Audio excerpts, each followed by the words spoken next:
So we're moving from that stuck place where when you're going along on the road of life and you hit a speed bump, you go, oh, no, this is too hard. I've hit a speed bump, I can't, and we stop. And some of us have moved past that, haven't we? We now go and we hit the speed bump, we go, oh my gosh, it's a speed bump. And we go along for a while and we hit another one, oh my gosh, it's another speed bump. And we reel from crisis to crisis and we are solving this problem and we're solving that problem, and that's okay too. But there's another place to be, and Jesus called us, seek first the kingdom and all the things will be added unto you. Moving from the consciousness of problem solving, from reeling from problem to problem to another place, which means that we move off of squirrel patrol. How many of you have a dog? Raise your hand. You got a dog? How many people like dogs? Okay, so squirrel patrol is what the dog does when you're trying to put the food out for the dog, and the food is right there, but the dog is focused on the squirrel. And they want to go outside and chase the squirrel. My dog has always loved to chase squirrels, except for if a dog ever caught the squirrel, wouldn't know what to do with it, right? But yours does, but mine doesn't. Mine does not know what to do with the squirrel. So get off of squirrel patrol and onto what? Onto what? Seek first the kingdom and all the things will be added unto you. Onto moving your consciousness to the place where the answer is there. There's the food. The spiritual food is already within me. Together, the spiritual food is already within me. And it ain't kibble, but it's real food. It's real spiritual food. And we don't have to be on squirrel patrol anymore. I know. So many of the problems, they seem so significant. And you say, well, I shouldn't be feeling those feelings. I shouldn't be so upset about these things. But it's okay, because every problem in life is there to show you where you need to find mastery. And as James Philip Freeman once said, when I go through something like that, I just know it's telling me I've come up to here. I've come up to here. And by witnessing and observing those emotional states within ourselves that are on squirrel patrol without judging them, but moving through them and learning from them, we move from reeling from crisis to crisis, being one of the victims the walking wounded, into mastery. Think about Jesus. He wasn't a robot. He cried. He was sad. Do you know he was angry? It said he was angry. Some people, he really wasn't angry. Well, I don't know if he was or not, but they said he was. It said he was frightened, so frightened that he sweated blood. It's a metaphor, but that's what it said. Well, if it's good enough for Jesus, it's good enough for me. So we are going to go through whatever we're going through, but we don't need to go on squirrel patrol. That is, we can observe, we can witness, and realize that the spiritual food's already inside of us. My spiritual food is already inside of me. Together, my spiritual food is already inside of me. But we have to do something. We have to do something to move from that consciousness that hits the speed bump and stops, through the consciousness that gets all upset over every speed bump, to mastery. And that usually requires us to get out of our conditioned mind, the part of us that got us into the problem to begin with, that part of us that has thought our way into the problem and wants to think its way out. You're never going to think your way out of your problem. It's good to have a rational mind. It's good to have a thinking mind when you balance your checkbook and do your taxes and things like that. But to solve these problems that are soul problems, that are here to move us into mastery. When you move into mastery, you recognize that there is only that which moves us into that higher place. That there are no places in our lives where there's victimization, where there's a stuckness, that limits us. Move out of that limited mind into the unlimited mind. How do you do that? You got to take your mind off the hook. I take my mind off the hook. Together, I take my mind off the hook. How many of you have read Sir Arthur Conan Doyle's Sherlock Holmes books or stories? Raise your hand. And you remember almost every time they're in the middle of trying to solve this problem, and they're worried about it, and they're thinking about it, and they're doing it, and they're this, and they're that, and all of a sudden Sherlock Holmes turns to Watson and says, Watson, let's go see a play. Watson, let's go take a walk in the woods. Watson, let's go hear a concert, and Watson goes crazy because Watson represents that part of us that's on Squirrel Patrol. Watson wants to think its way through that problem and to the other side of it. But what did he do instead? They went to the play, they went to the concert, and somehow in the middle of getting their mind off the hook, getting out of Squirrel Patrol, they realize the solution's there. It comes forth. And Sherlock Holmes gets the answer to it. I remember once Jean Elizabeth Hart, she had a problem. She never told us what it was, but she said, hey, come with me on a hike. We walked around Unity Village. And she said, I'm just looking for a sign. I'm just looking for a sign. We spent like all day or a couple hours walking around. Said, oh, I got the answer. And then she never told us what the answer was. She never told us. But she got her mind off the hook. I take my mind off the hook. Together. I take my mind off the hook so that I can let go of Squirrel Patrol. Together. So I can let go of Squirrel Patrol. How do you take your mind off the hook? How do you take your mind off the hook? Take a walk around the block? Take a hot bath? Those are all good things. Spiritual practices, those practices of consciousness that move us into that unconditioned mind and moves us off of Squirrel Patrol into a place where we can receive the answers to our problems. There is a divine solution to every perfect problem. Together, there is a divine solution to every perfect problem. And we got to get out of that rational mind that's going to figure it out and get the answer in a cognitive way and move into a different place. My dad, when he was about 16 years old, his mother had died and he was put in the care and keeping of his father, who was a pretty tough character. His mother, she had addiction, and he was raised by his aunts, and his father thought he was too soft, being raised by these women. One of them was a Christian Science practitioner, and she was raised by these women, and his father said, I'm going to toughen you up, send him to military school, and in the summer he didn't want to deal with him either, so he sent him to lumber camps. And he was a lumberjack and a cook in the lumber camps. And here's this sweet little 125 pound guy, and what did they use him for? To dislodge the log jams, because he was the lightest person in the camp. So they would send him out on the river when the log jams would happen, and he would have to find the key log. He'd pull the logs, finally find the key log, and pull the key log out, and then he'd have to get out of there real fast. And he told me about this when I was growing up, and there's always a key log. We've got to move our consciousness, and the key is moving from that stinking thinking, that rational mind, that trying to figure everything out, that into something else. Get the mind off the hook. What can you do to get your mind off your hook? Little things, just little things. Take a moment, take 2 moments. You know, we think, you're talking about me doing all this mystical deal. I'm going to be a monk. I got to be a nun. I got to be doing all this stuff. I'm talking about little things. Jesus said, you just need faith like a mustard seed, the size, a tiny, tiny thing that then grows into the biggest plant that then nurtures and sustains all the life around it, and all the birds of the air and the animals of the ground are nourished and nurtured by it. And your little choice, your little decision to take a little time every day to get off of Squirrel Patrol and to nurture your mind with a little affirmations and prayers and meditations, and doing it in a steady way will get you to a completely different destination than the one that you were going to head for anyway. You know, I shared a couple weeks ago, there's a book called Great by Choice by Jim Collins. It's a business book in which he statistically analyzes the biggest corporations, finds out what's the difference between the ones that succeeded and ones that failed. And the biggest difference was, in this book, was what he called the 20-mile march, which was they do things consistently, a little at a time, a little at a time. They don't get too far ahead of themselves. They don't get too far behind themselves.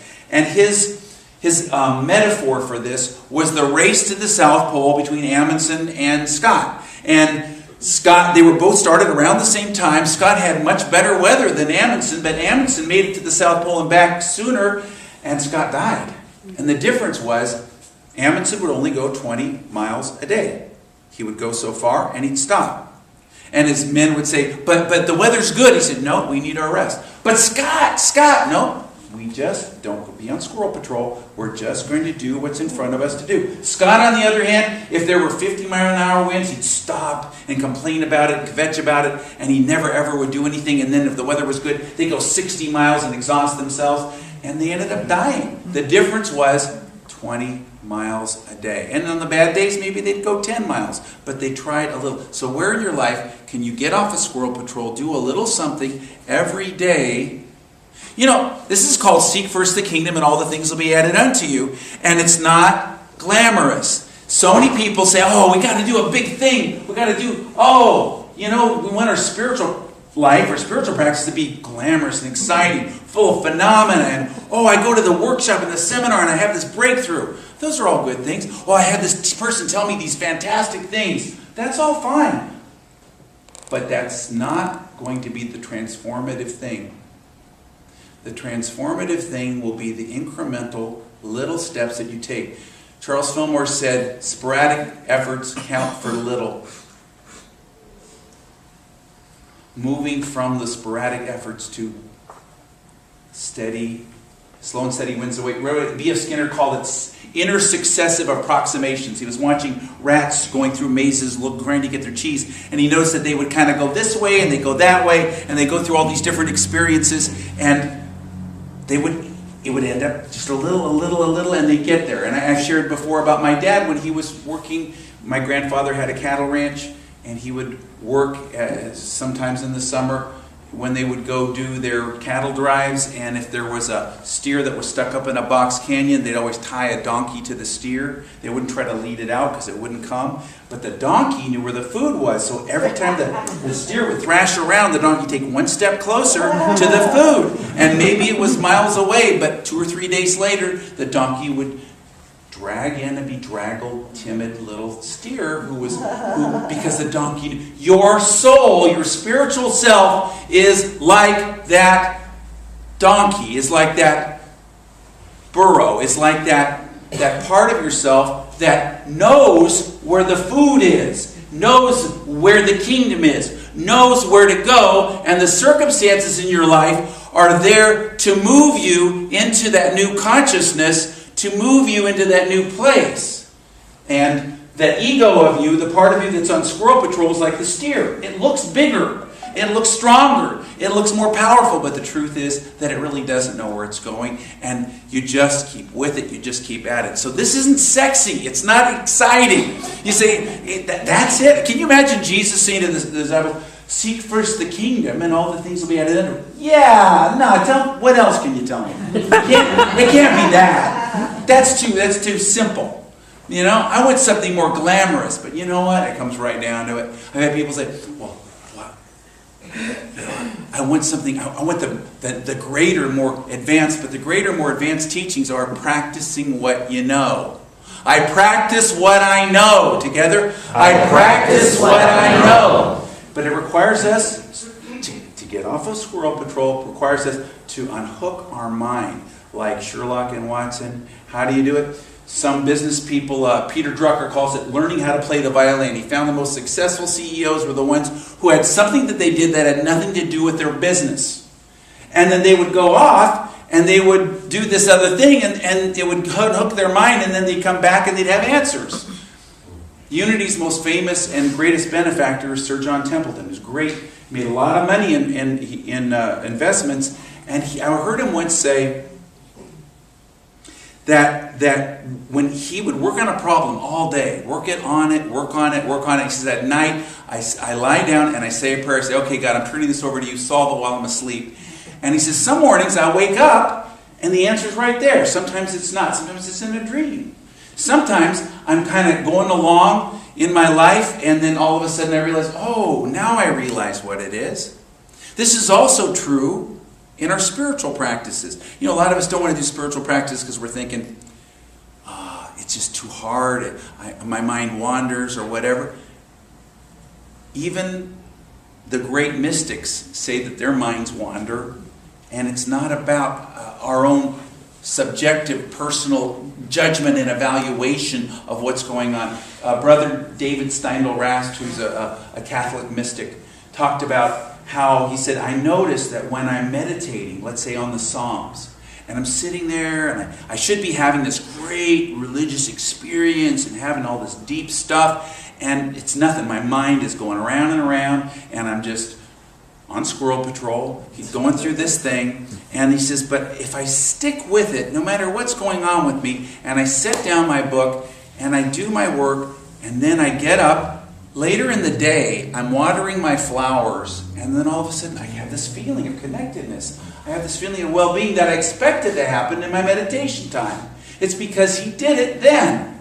It's unhooking your mind. You know, they say a watched pot never boils. A watched mind never lifts up. You can't demand that your mind do these things, but you stay with it. You do your practice. You do your thing. You say, well, Jesus said, don't judge by appearances, judge right judgment. And appearances judgment says, I've got to have this kind of experience. It's got to have this kind of outcome. It's got to look like this. But the truth is that letting go of judging by appearance and judging right judgment is knowing that every circumstance in your life is coming to serve your highest good. Every circumstance in my life serves my highest good. Together. Every circumstance in my life serves my highest good. No matter how it appears. Together.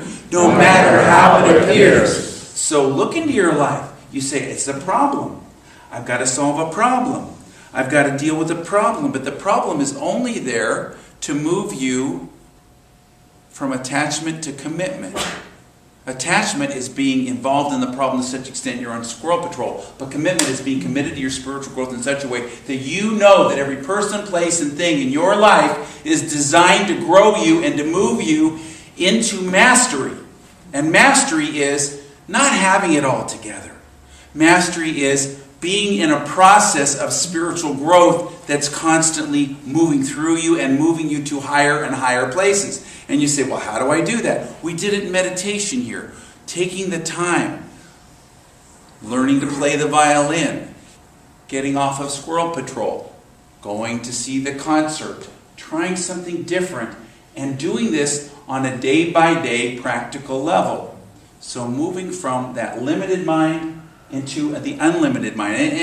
And when you're finding yourself in the middle of a problem and you're feeling stuck, one of the best ways to get unhooked is to say, thank you, God, thank you, God, thank you, God. Together? Thank you, God, thank you, God, thank you, God. Many years ago, about 35 years ago, a friend of mine who I went to ministerial school with invited me to his church, and I gave some seminars and worked with him on a retreat.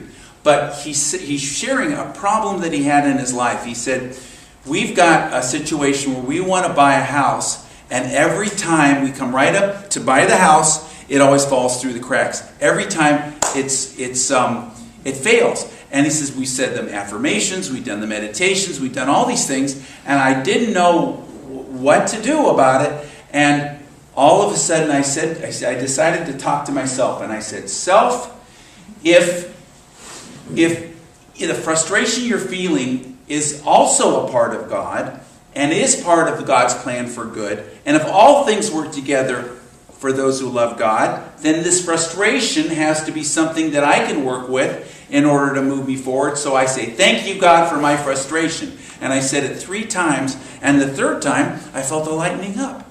And then all of a sudden, very soon thereafter, I realized that the figures we were working with that didn't make any sense would make sense in a different sense.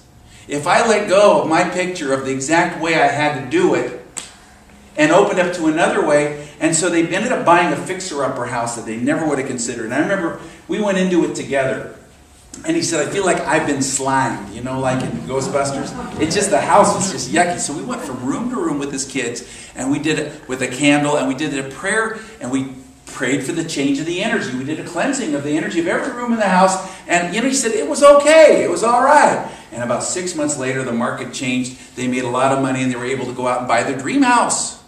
But it was a different way. It's a different way. You've got to get your mind off the hook and think outside of the box, like they say. There was a study of some university about how to solve the problem of how do you stick a matchbox to the wall with only the matchbox and a candle. And before they had them do the problem solving, two groups. The first group would watch a documentary on World War II, and the second group would watch Duck Soup by the Marx Brothers. Guess which group was able to solve the problem in 1/10 the time, 10 times more often? That was the amount of increased ability to solve problems. Now you say, well, I watch enough funny stuff as it is. The idea is get out of your conditioned mind and move into a different consciousness. What do you need to do to move into that different consciousness? It means you've got to lift up out of your old consciousness. You've got to grow bigger than the problem. And you've got to become spacious enough so that a lot of the stuff that's been bugging you can flow through you. And it's not easy to do. You say, well, oh man, I tried that last week and it didn't work. Well, then watch how it didn't work. Observe it. Don't judge yourself. Realize that that's part of taking your mind off your hook and say, this is leading me to mastery. This is what I'm feeling right now. This is what I'm experiencing right now. And then bring yourself back to it. For me, one of the best things I can do is a series of affirmations, like our opening statement. I use that almost every day. I'm now in the presence of pure being. You got a copy of it right in your hands. And I take it, I say it aloud, I say it silently, I whisper it, I say it silently, I go into it, I do it line by line. I just keep doing it until I get out of whatever mind I'm in. And believe me, my mind is like, the squirrels aren't out there, they're running around in here. And so move from that limited consciousness that keeps you stuck into that unlimited consciousness, and that means taking responsibility for your consciousness and moving out of magical thinking. I'm going to say it again. Take responsibility for your consciousness and move out of magical thinking. Magical thinking says that I'm going to get the magic affirmation and I'm going to do it once and everything's going to change. Realizing that taking responsibility for your consciousness means being willing to engage with the problem in such a way that you, day by day, build into your consciousness something new. And I just get the feeling it's time to do that now. And I got all kinds of things I could talk about. But the reality of this church is, it's a church of spiritual growth. So we're here to grow spiritually, not to have me entertain everybody or come up with a great talk or everybody sit there and go whatever. So we need to do this work right now. So just take a deep breath and let it out. Set aside everything you've got in your hands. And just imagine, this is a meditation that we've used before, but it's another way to unhook your mind. So take another deep breath and let it out and open your hands so that you can feel that energy and vibration dancing in the palms of your hands. Even that moves you into a new place. Even becoming aware that you're growing higher than, beyond, past all these things. And imagine that there's a door in front of you, a beautiful door that you create with the words problem-solving room. And you just open the door and you go into this spacious room with light coming in, and there's a chair there that's exactly fits you. And you go up to the chair and you sit in it, and you just sit in the streaming light, and you just allow yourself to grow, to be lifted up, to be moved into a new place. And just in this moment, offer whatever it is that you have in your mind or heart, and just say, okay, I want this problem solved, and then just let it go.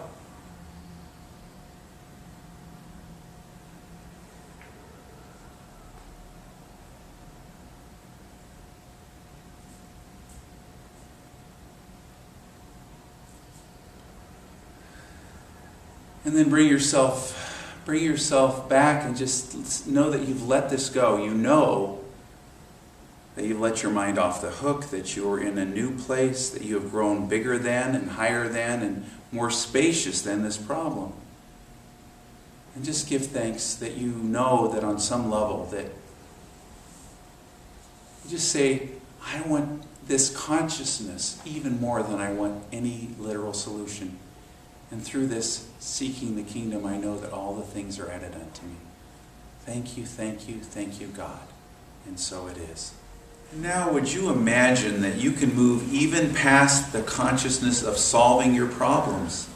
That there's even something greater than that.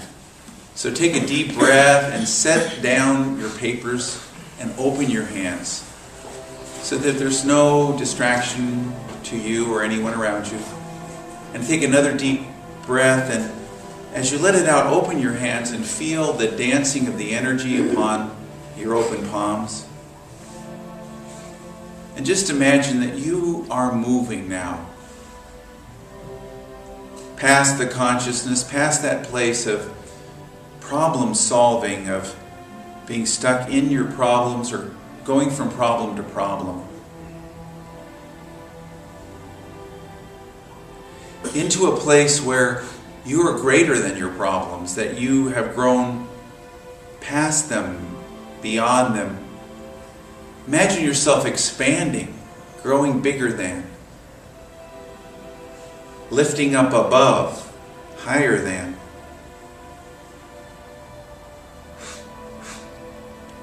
Becoming spacious so that what you called a problem passes right through you. These are images, but they're powerful images. So lift up, expand, and create an inner space,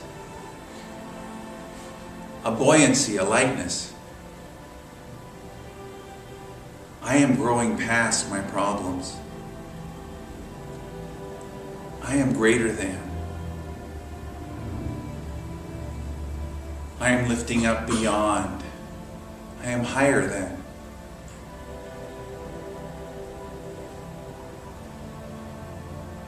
I expand to the place where there's greater inner space in me. I seek first the kingdom, and all the things are taken care of. I lift up into that place within my beingness where I would rather have this consciousness than even any literal answer, because all the answers come from it. So I lift up, up, up, expand beyond. Oh, take a moment just to do this. Why not take a moment and feel what it's like to have this inner space that whatever is going on, it passes through you.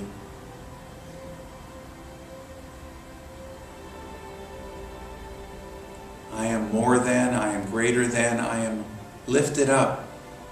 As the Master said, as I am lifted up, I lift up all unto me. So even the people and the circumstances are lifted up as well.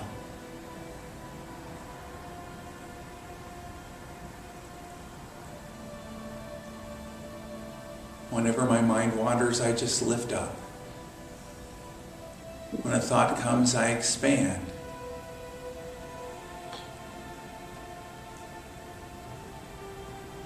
When I'm thinking, I just become more spacious inside. And I just do this for just a moment, letting go of all problems and moving into that which is the solution to everything. That higher awareness. That greater awareness. That inner openness.